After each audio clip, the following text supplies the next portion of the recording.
Just talk us through your arrival when you got here and what you've been up to. Yeah, so I arrived yesterday. I flew in at about midday. From Victoria about 12 o'clock. So it's been a really smooth flight.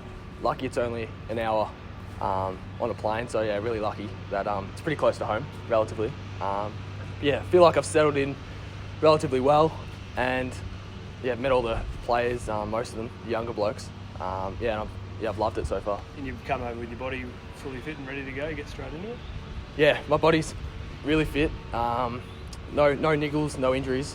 Got to focus on getting that endurance build up and just continuously strengthening my body as a bit of a developing prospect. So, What sort of player are you, mate? Can you describe yourself?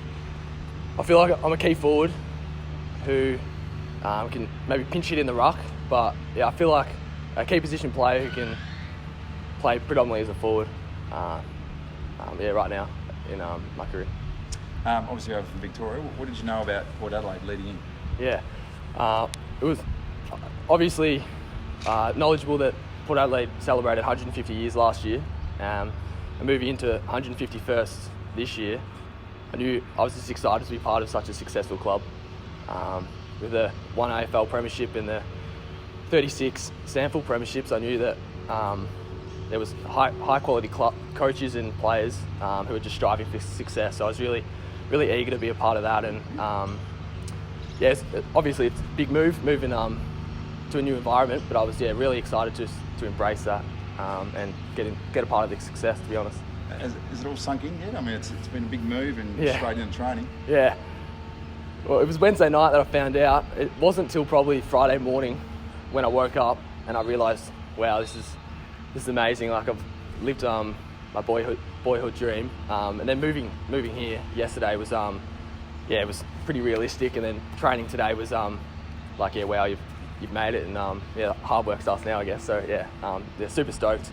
Still can't get a smile off my face. Pretty happy.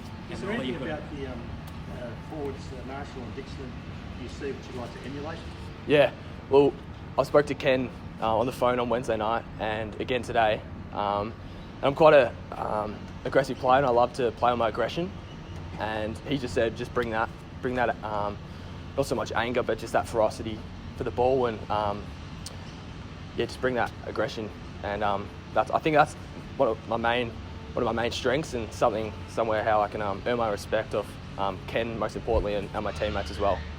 So definitely Charlie Dixon, emulate that aggression of his, and Todd. I'm working with him a bit today on just he moves really well for such a tall prospect, and I'd love to emulate a bit of that, just his movement to the ground and stuff.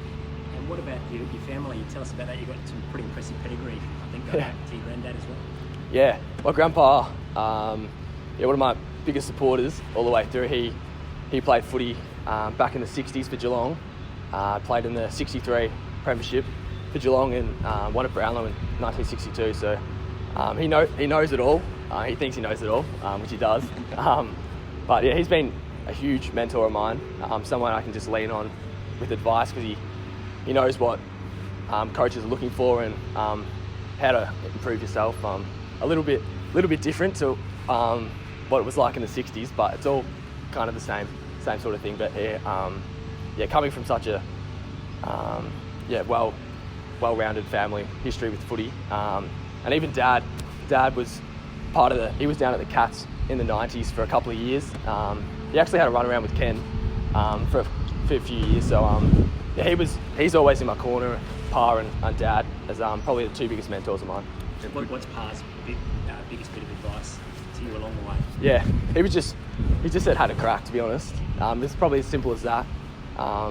He knows that there's a lot of tactics behind the AFL at the moment, and previous years, but he said just have a crack, control what you can control, and if you throw yourself at everything and give it 100%, then you're bound to get rewarded. So that's been his biggest piece of advice for me. Does Kenny say he remembers your old man playing out there? Yeah, not exactly. He knew the name, but I spoke to Dad, I spoke to Ken, and they have a kind of mutual connection. But it was a while ago now, about 20 odd years. So we struggle to remember.